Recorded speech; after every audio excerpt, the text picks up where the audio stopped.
Voiture. Donc Stéphane, je vais te passer le micro. Bonjour à tout le monde. Voilà. Donc, alors, ce qu'on a dit tout à l'heure, Buick, le sabre de 74, que tu as maintenant depuis Quelques mois seulement. quelques mois, une nouvelle récente acquisition. Alors, J'avais une Corvette C4 avant de 84, et là j'ai voulu un peu plus gros et surtout plus long. Le plus long, c'est ça le plus difficile. c'est effectivement sur nos routes, que ce soit départementales ou même nationales. C'est pas sur la route, c'est surtout pour faire le cadeau, pour se garer en ville. Ouais, on oublie la ville, on oublie l'agglomération, il ne faut pas s'arrêter. Je pense. On passe, mais on ne s'arrête pas. Ou alors il faut passer sur les voies de bus à Rennes. J'ai pas encore fait ça. Affaire à suivre. Pas les gars.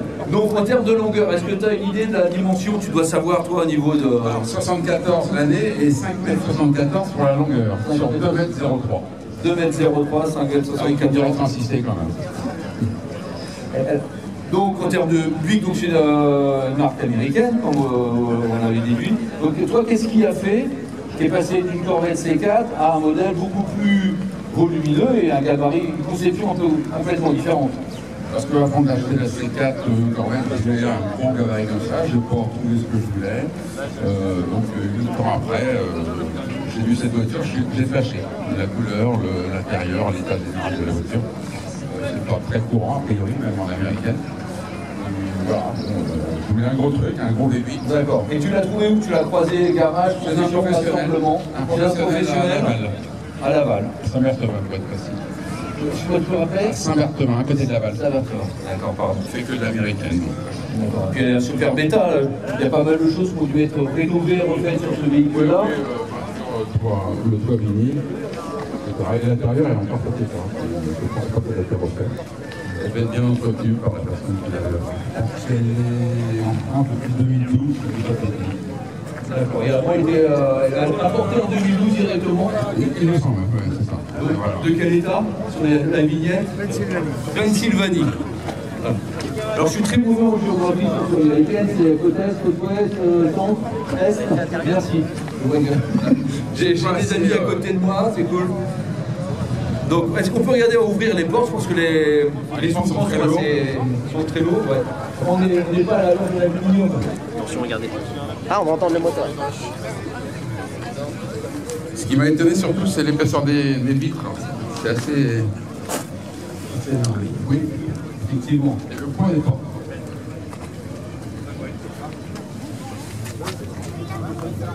Effectivement. Donc elles sont très longues, très lourdes, dans un état exceptionnel. Alors si l'intérieur est d'origine, en tout cas, il est... Ouais, je pense pas que ça a été refait, parce que même le tableau de bord, on peut pas refaire un tableau comme ça.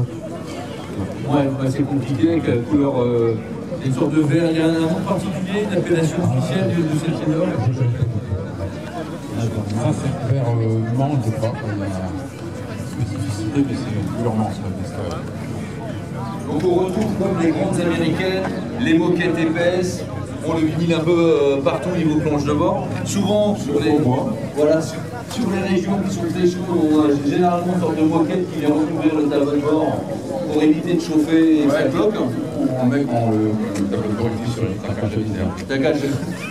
C'est un accessoire aussi utile.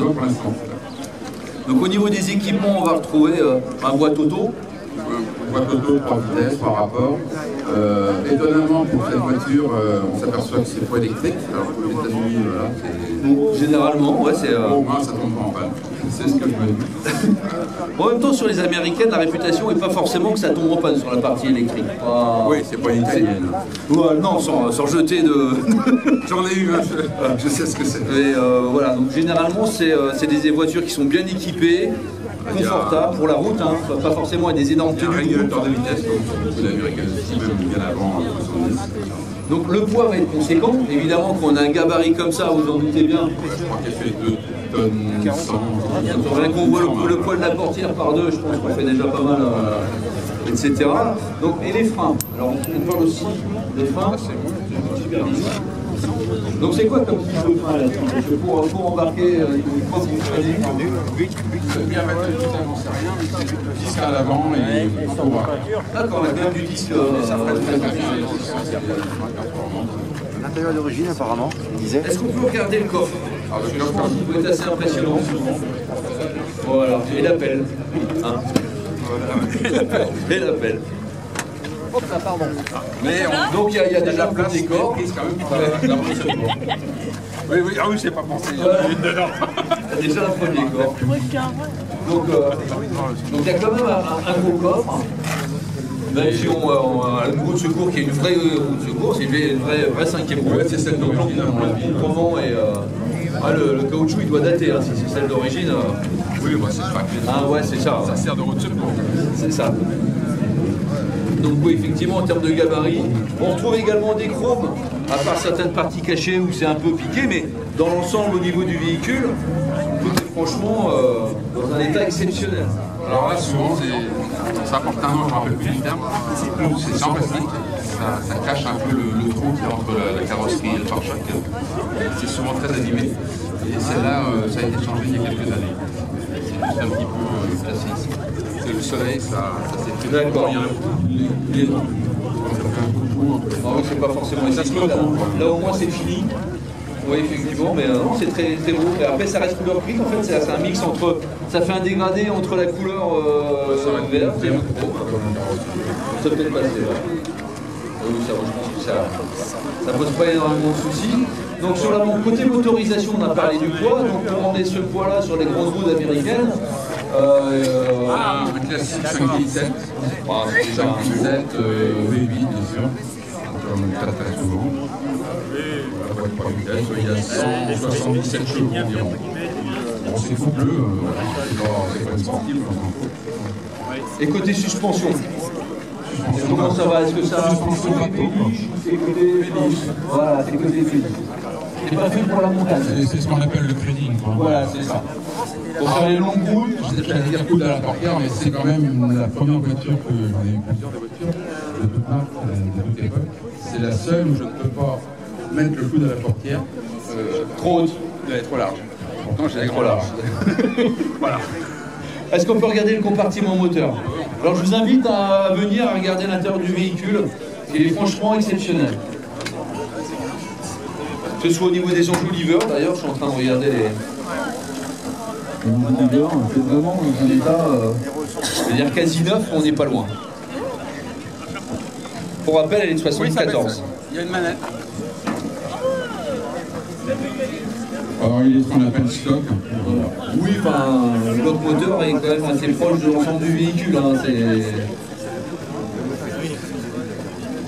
je ne peux pas donner de détails plus précis, je ne suis pas encore assez calé en américaine. Il y a certainement des amateurs qui se connaissent mieux. C'est petit moteur. Ce qu'on appelle le small block. Ouais, parce que moi j'ai le 450. Le 450. Le 8 litres de cylindrée, frigidaire. Christophe Dragon. Ouais, mon fils qui est venu avec le break. J'ai dit c'est la même. Ouais, le break. Donc en termes de catégorie carte grise, ça marche très bien. Très très bien. C'est écrit dessus. Elle est placée en combien de chevaux Alors là, on est en. Si je ne dis pas de bêtises, c'est 30. Frigidaire, c'est marque de frigo. Comme assez souvent. Des clim, mais t'es bien. En consommation, t'es bien. Consommation, je ne vais pas encore ça tester, mais je pense que. Oui, oui, ou du 20, ou du 15. Je ne regarde pas trop pour l'instant. 28 avec on est sur des voitures plaisir en termes de consommation. Généralement, quand on prend une américaine, c'est pas le premier critère. Sinon, on achète autre chose. Voilà, exactement. Donc après, c'est des usages qui vont être de loisirs, les sorties, de scène. Ça va être un petit peu la même, parce que bon, 350 km, c'est faisable. C'est ce que je dis, le fait de ne pas fumer, ça compense. Voilà, on fait les économies, on arrête de boire et de fumer, comme ça on peut conduire et mettre de l'essence. Je viens de voir que la clim, c'est la marque Frigidaire. Ah. Oui, c'est rigolo, ouais. La climatisation elle marche plus, elle a été démontée. Et badgée Frigidaire. Pour vous dire. Comme tu vois, c'est pas par hasard. Donc c'est une bonne remarque, merci. 60 degrés gravité, et puis elle a capote qui te met. Ouais, très très chouette. On voit que la mousse par contre elle est 74. Ouais, mais elle est là. Souvent, il y a un peu. Elles sont cramées ou elles sont parties en tête en lambeaux. C'est celle d'origine en plus. C'est rare qu'on en mettait, nous, en France, en Europe, sur des véhicules essence, ou sur les diesels. Et ça qui a été très très feutré, on n'entend pas le. En termes de c'est silencieux. C'est même pas silencieux. À l'origine, ces blocs-là restent silencieux de toute façon. Donc, Après, à partir du moment où tu ne mets pas une ligne d'échappement direct, c'est pas l'intérêt sur ce type de véhicule-là. Le tout, c'est de prendre du plaisir dans la conduite. C'est le bloc de clim, mais il paraît qu'il est désactivé.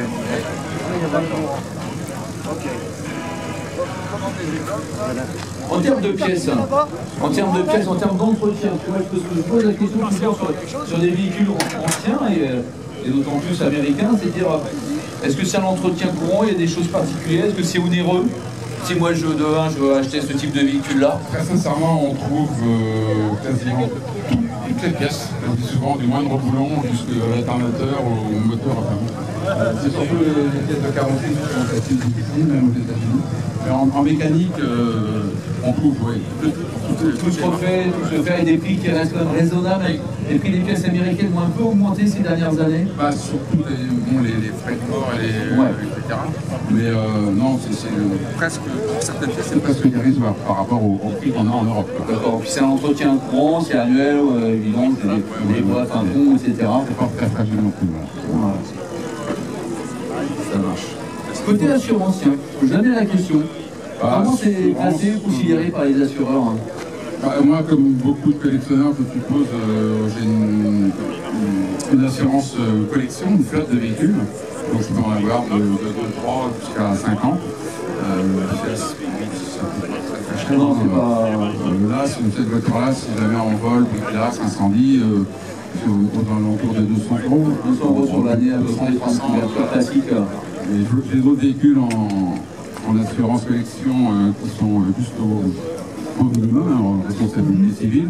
Okay. Là, c'est 20 €, 30 € par an. Ah d'accord, effectivement. Bon, en même temps, ils ne remboursent rien. En même temps. Voilà. C'est ce que c'est que les assurances. Hein. Voilà, c'est ça. Il ne faut pas voir la vendu. Bon. C'est obligatoire en France, les assurances. Ça sert, ça sert. Voilà, exactement. On est bien content de les trouver aussi, il faut le dire également. Tu vois, au niveau des plaques, tu disais intermédiaire entre la caisse et le pare-choc, on a le même principe de vente. Oui, tout à fait. Par rapport au bloc amortisseur, on retrouve la même transition, on va dire, entre le pare-choc crevé et la carrosserie. Je sais que la pièce a été achetée aux États-Unis pour les remplacer. C'est vrai qu'elles sont rarement sur le véhicule. Je crois que c'est dans les années 70 qu'ils ont mis ce genre de pièces en place. Je ne me rappelle plus du terme. Pour moi, pour engeler, ça finit. Ça finit. Moi, ça fait effectivement, c'est pas brut. En tout cas, elle est magnifique. Bravo, félicitations à toi. Bah, merci. Voilà. On va t'applaudir, merci pour cette présentation, cette très belle voiture. Merci à toi, merci à vous. J'ai récupéré le micro et la fiche.